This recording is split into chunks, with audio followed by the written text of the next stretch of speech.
दे वगैरह तो पसीना आता, मतलब क्या है यहाँ पे स्किन में पोर है और उधर से आता है। वैसे मटेरियल का जो सरफेस रहता है तो सरफेस में भी ऐसा प्रोफाइल में पोर रहता है, छोटा छोटा छिद्र रहता है। जब हम लोग मटेरियल को गर्म करके वायर को कम मेल्टिंग पॉइंट वाला वायर जब उसके ऊपर से घुमाते हैं तो पोर के अंदर जाके वो मटेरियल बैठ जाता है और वो ब्रेजिंग हो जाता है। हम लोग उसमें फिलर मटेरियल को बेस मटेरियल को हम लोग पिघलाते नहीं है और वो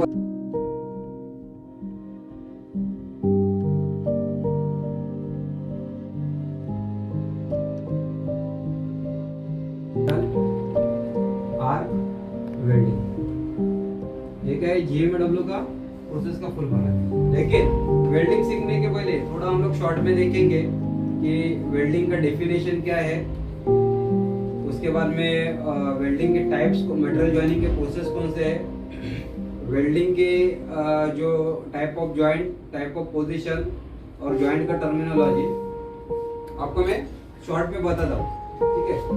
वेल्डिंग जो है, वेल्डिंग का जो आविष्कार है वो 1890 में हुआ था। जो पहले वो तो वेल्डिंग जो हम लोग कर रहे हैं वो क्या है, पुराने जमाने से हो रही है। मतलब जब सम्राट अशोक, चाणक्य, उसके पहले भी जब मेटल का जो इन्वेंशन हुआ, मेटल का जब शोध हुआ था तभी से वेल्डिंग का आविष्कार हुआ है। वो कैसे आपको मालूम है, पुराने जमाने में क्या बनती थी, तलवारें बनती थी, भाले बनते थे, मुकुट्स वगैरह वो भी चीजें बनती थी। तो वो चीजों में क्या होता था, वेल्डिंग किया जाता। लेकिन वो लोग वेल्डिंग कैसे करते थे, मटेरियल को ज्वाइनिंग करके उसके ऊपर क्या करते थे, हैमरिंग करते थे। तो वो भी क्या है, नॉन फ्यूजन वेल्डिंग का मेथड है, ठीक है। तो वेल्डिंग का जो है हम लोग पुराने जमाने से वेल्डिंग होते आ रही है, लेकिन इलेक्ट्रिक करंट की सहायता से मटेरियल को पिघला के वेल्डिंग कैसा करने का वो 1890 में रशियन साइंटिस्ट था, उसने उसका आविष्कार किया। मतलब वेल्डिंग का बेयर इलेक्ट्रोड रहेगा, उसके ऊपर फ्लक्स नहीं रहेगा अपना। उन्होंने ये जनरेटर के सहायता से, पहले जनरेटर यूज होते थे, जनरेटर की सहायता से इलेक्ट्रिक करंट यूज करके मटेरियल को खाली मेल्ट करके उसके ऊपर डिपोजिशन, मतलब फ्लक्स नहीं था वो रॉड को। उसके बाद में 1910 में एक अमेरिकन साइंटिस्ट है, उसने क्या, जो इलेक्ट्रोड है, इलेक्ट्रोड के साथ में उसने क्या किया, फ्लक्स लगा के वेल्डिंग करने का इन्वेंशन किया। वो अमेरिकन साइंटिस्ट अलेक्जेंडर करके था, उसने किया। उसके बाद में 1914 में जब 1915 में जब फर्स्ट वर्ल्ड वॉर हुआ तभी क्या हुआ, बहुत सारी जो शिप थी वो क्या हो गई थी, मेंटेनेंस में चली गई थी। अभी वो उतना सा शिप को मेंटेनेंस में सब वेल्डिंग वगैरह करके पूरा रेक्टिफिकेशन वगैरह करने में क्या था, उसमें ज़्यादा प्रोडक्टिविटी चाहिए था। क्योंकि वो रॉड से अगर आप वेल्डिंग करते हो तो वेल्डिंग करने में बहुत टाइम लगता है। जैसा आर्क वेल्डिंग अगर समझो आप 8 घंटे में करते हो तो 3.5 से 4 kg का प्रोडक्शन SMW वेल्डिंग का 8 घंटे में। तो वही अगर समझो आप GMAW प्रोसेस से अगर वेल्डिंग करते हो तो वही प्रोडक्टिविटी आपका 10-12 kg तक मिलता है, ठीक है। तो फिर उन्होंने क्या किया कि सॉलिड वायर को गैस के सहायता से वेल्डिंग करके इलेक्ट्रिक करंट यूज करना है, सॉलिड वायर और गैस आपको यूज करना है।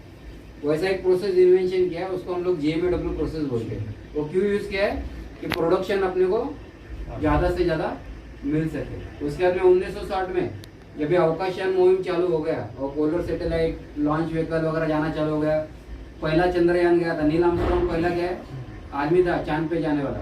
तो वो जो पोलर सैटेलाइट या वो जो अवकाशयान बनते थे उसमें लीक प्रूफ वेल्डिंग का जरूरत था। मतलब अभी आपको मालूम है कि अगर समझो जो भी हम लोग एयरप्लेन वगैरह बनाते हैं या ऊपर में जो हम लोग स्पेस वगैरह जो भेजते हैं उसका क्या रहता है, रिक्वायरमेंट क्या रहता है, उसका वजन कम हो और उसका वेल्डेबिलिटी अच्छी हो। अभी वजन कम और वेल्डेबिलिटी अच्छी हो तो ऐसे दो ही मटेरियल है, एक तो एक एल्यूमिनियम है, जो अपने जितने भी प्लेन है वो कैसे एल्यूमिनियम मेटल के बनते हैं, और जितने भी स्पेस वगैरह जो है किसके टाइटेनियम के बनते हैं। तो वजन में हल्के रहते हैं लेकिन उसका वेल्डेबिलिटी अच्छा रहता है। तो वो मटेरियल को लीक प्रूफ वेल्डिंग करने के लिए कोई तो और एक प्रोसेस का इन्वेंशन करना जरूरी था।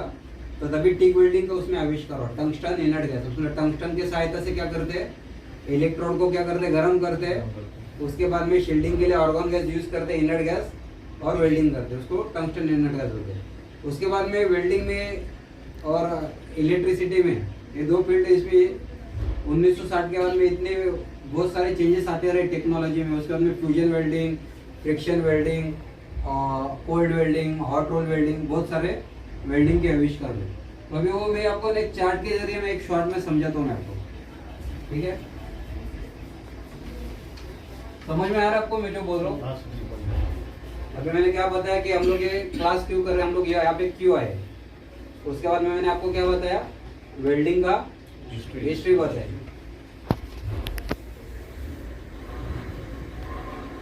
अभी मटेरियल ज्वाइनिंग का प्रोसेस हम लोग देखेंगे, मटेरियल ज्वाइनिंग प्रोसेस।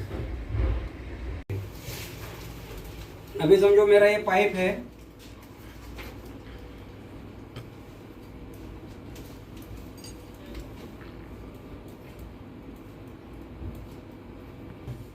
अगर ये पाइप में रोटेट हो रहा है, बराबर है, जैसा प्लेट में ग्रू रहता है वैसे पाइप में भी ग्रू है इसको, बराबर है।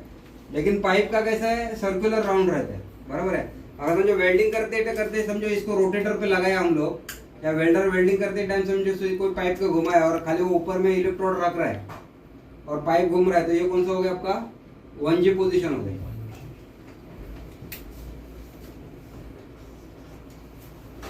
ठीक है। उसके बाद में समझो ये आपका पाइप है, पाइप को समझो आपने ऐसा सेटअप किया है और इसको आपने ऐसा रख के इसको घुमा रहे आप और इसके ऊपर में इलेक्ट्रोड रख के वो फिलेट मार रहा है, तो ये हो गया आपका 1F हो गया। वही अगर समझो हम लोग ने पाइप को सेटअप किया ऐसा और वेल्डर ऐसा पूरा एक्सेली घूम के अगर वेल्डिंग कर रहा है, तो ये हो गया आपका पाइप का 2F पोजीशन हो गया, ठीक है। अगर वही पाइप अगर समझो आपने ये पोजीशन पे ऐसा रखा है, वेल्डर खुद वेल्डिंग घूम के वेल्डिंग कर रहा है या पाइप रोटेट हो रहा है, तो ये आपका कौन सा पोजीशन हो गया 2G।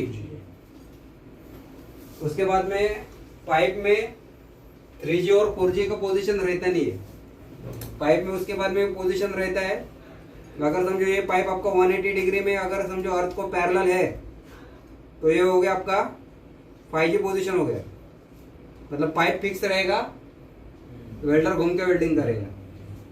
और दूसरा, अगर पाइप आपका 45 डिग्री में रखा हुआ है, जमीन को 45 डिग्री, तो ये हो गया आपका 6G पोजीशन। अगर हम यहाँ पे फिर हम लोग ने एक प्लेट लगाया और वेल्डर ऐसे ये पोजीशन में घूम के वेल्डिंग कर रहा है, तो ये हो गया 5F। और यही पाइप को समझो कोई प्लेट लगाया हम लोग ने और पाइप को घूम के फिलेट मार रहा है, तो हो गया आपका 6F। तो यहाँ पे पाइप में 3G 4G नहीं रहते, 5G और 6G रहते। 6G 5G कितना 180 डिग्री का पैरेलल एंगल है अर्थ को, और 6G 45 डिग्री का पैरेलल एंगल है। सर चाय लेके सर को पूछिए, चलो सबके लेके जी, ठीक है। तो इधर तक आपको सब समझ में आ गया, इधर सब समझ के ले लो। अभी आप इसमें नोट डाउन करके रखो, ये चाय के बाद में आगे कंटिन्यू करो। थोड़ा क्या कर रहा हूँ, जो मेन जो कीवर्ड्स है ना उसको पकड़ के आगे जा रहा हूँ, मतलब कम टाइम में मैं ज्यादा से कवर अप ज्यादा हो। लेकिन मैं ऐसा एज्यूम कर रहा हूँ कि मैं जो बता रहा हूँ आपको समझ में आ रहा है, आपको बाउंस नहीं हो रहा है ना। क्वेश्चन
का बेड देखो जरा, ये अच्छा अभी का बेड देखो कितना अच्छा है।